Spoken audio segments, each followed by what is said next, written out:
got a pad? You must have some questions. Please. Yeah.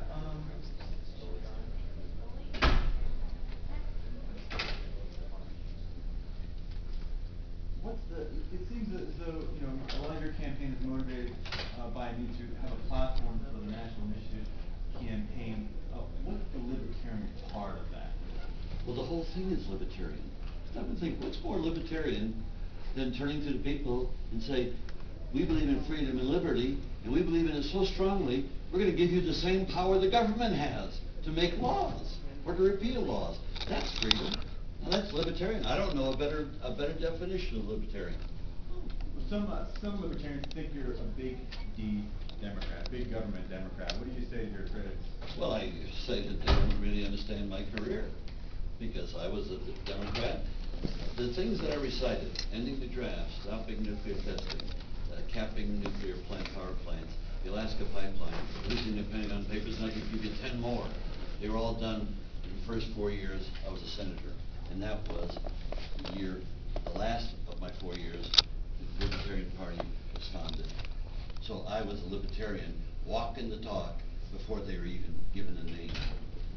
And from childhood, not from childhood, but from my teens, I've always been what I consider, which is predates Libertarian Party, and that is a classic liberal of the European vintage, and that is freedom and liberty. That's the reason why I was shouting. In my life, I was prepared to die for freedom. I'm still prepared to die for freedom. And what I'm trying to do with the Libertarian Party is to call upon them and say, hey, you have got a responsibility to this country. This is a great country.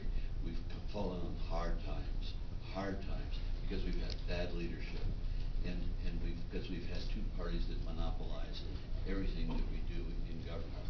Now, you got to understand that government's a tool. You pick it up, you use it when you need it, you put it down. What's happened ever since the get-go, our government has been picked up by the minority, and it's been used and expanded and expanded and expanded, and giving us a system that's not capitalism. Hasn't given us the free markets that were promised. No, it's given us mercantilism, and we're suffering the consequences thereof. So that's the message I want to bring to the libertarians, hoping that I can be the standard bearer. But it's a message we bring to the American people. You got to keep in mind what we were out there talking. We were talking to the American people. Oh, the audience was just beautiful, libertarians, concerned. We're going to act, make a decision tomorrow.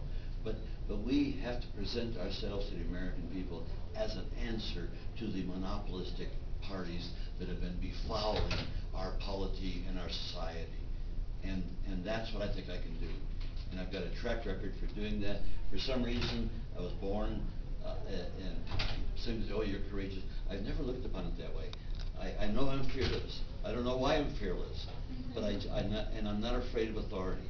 I'm not afraid of authority, and I think I demonstrated that. And I can tell you some vignettes on that, but I don't have the time, because there's other presidential candidates here that do want to occupy this podium as soon as you let me off. Please. How did you feel the debates tonight went as compared to the Democratic debates that you participated in? No comparison, my God, man. You're talking to the guy that was discriminated against in the 5 Democratic sanctioned debates. And in the last one, General Electric conspired with the leadership of the Democratic Party to cut me out. Why? Because I was pointing at the Democratic Party and said, how dare you pass another Lieberman resolution giving George Bush the power to go to war with Iran? Didn't you learn from the first Lieberman resolution? So, no, they want cheerleaders. And this goes a little bit to what you're talking about, in my entire career, when I was a Democrat, I was looked upon as a maverick. What is a maverick? That's a person that doesn't fit in. Why don't I fit in? Because I have a different approach to their problems. I've been fighting war from the get-go. And these parties, the Republican and the Democratic parties, are war parties. Make no mistake about it. And you can take the words of James Madison. The greatest evil of all is the evil of war, because it begets armies, and armies begets taxes and debt, and it provides a leadership, the power, the minority to control the majority. If that's not what's going on in this country today, I don't know what is. And that's what's got to stop. Gentleman back there, I'll come back to you in a moment. Senator, what is it about this particular election that gives the possibility of a libertarian win? I don't think a third party has ever won the presidential election in this country. Number two, if indeed you are elected, how are you gonna get a Democratic and a Republican Congress to work with you? Let's take the first question, don't lose the second one. Repeat the first question. What is Repeat. it about this particular election that makes it possible for a libertarian? I've been in politics long enough to know that anything is possible in politics. Anything is possible. And you've got to have a little faith in the people. And so we are heading for the perfect storm. We're tanking economically, we're tanking government-wise. You just look around, we're failing. And Americans aren't used to failing, but we are. And so that has to be pointed out. And when you say, hey, whether I'm elected president, or Obama, or any one of my fellow candidates within the Libertarian Party, we can't change that much. We really can't. That's the reason why, when the American people understand what I'm talking about, that they are the ones that have to be empowered. It's never been presented in the history of this country where a person runs for president, or even a politician runs for office and says, I want to empower you. Not just me, because when politicians say, vote for me and I empower you, that's a bold-faced lie. Because what they do is they take their power and they write them a letter. And they're sitting in the big White House and with all the perks, and they don't care, as long as they can get the power. Well, the name of the game is not getting the power for the individual. The name of the game is to get the power for the American people, because that is the only group of people that will bring about a change in our society. I'm on no delusion.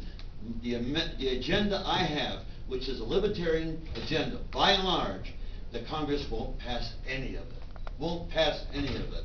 And we don't have enough time to wait the 10, 12 years to get enough libertarians elected in Congress and in the Senate. But if we can get a president that can sneak through and become the chief executive of this country and begin to work with the American people to break the monopoly of the parties, treat all parties equally. I will not treat the Libertarian Party any more equally than the Green Party or other parties. Everybody's going to be treated, but you know what's going to happen?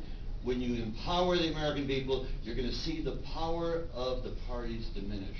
And that's the power that the Founding Fathers feared, was the power of factions. Any other question, please?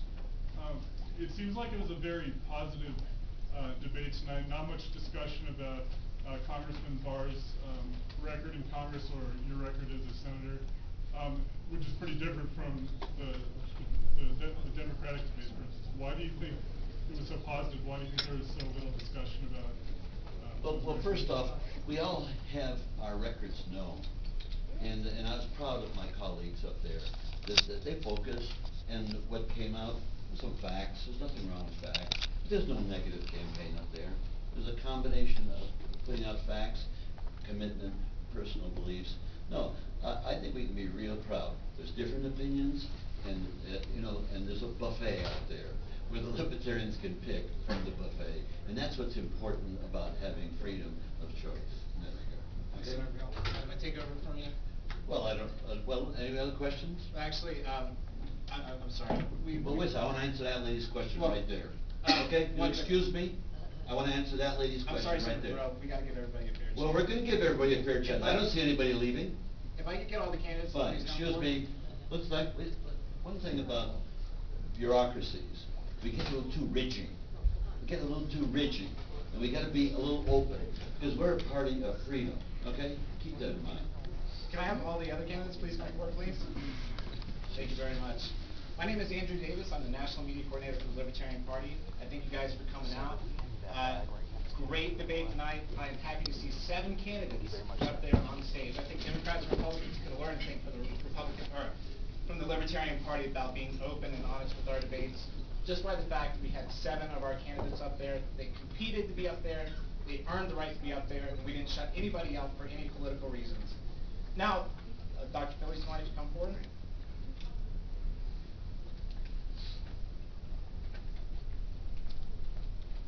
I'm inviting the candidates to come out that are participating in the debate. I'd like you guys to answer or ask them any questions, and the questions that are directed to you guys, please take the mic and answer them. Thank you.